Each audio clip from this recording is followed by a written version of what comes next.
Guess if it was a desert island scenario and I only could take one font with me, I guess it would be Helvetica, though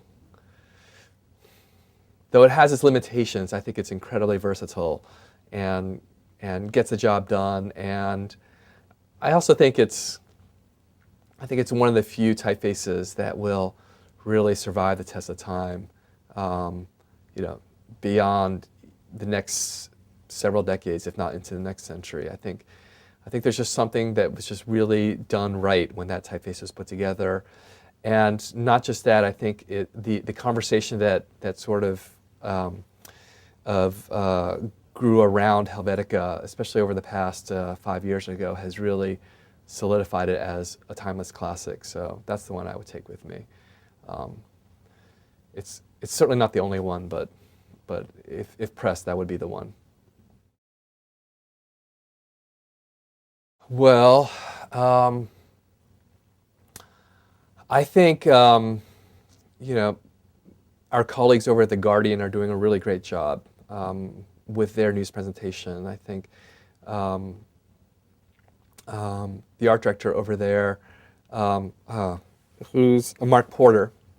Mark Porter over at The Guardian, I think, is doing a terrific job with the news presentation.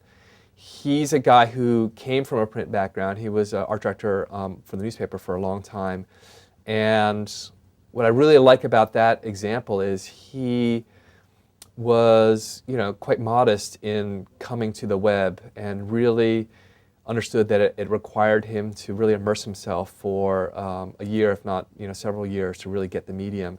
And the results are really, really, I think, quite amazing. It's a very nicely controlled, evenly sort of executed news experience over there that at the same time really respects users' needs and goals and responds to them. And so I think that's terrific. You know, at the same time, they have a different economic situation than the Times does, which I'm quite jealous of. They don't have to accommodate the advertising units that we do. So so part of that is jealousy. I also think over at nymag.com, New York Magazine's site, I think Ian Adelman, the design director there, is doing a really terrific job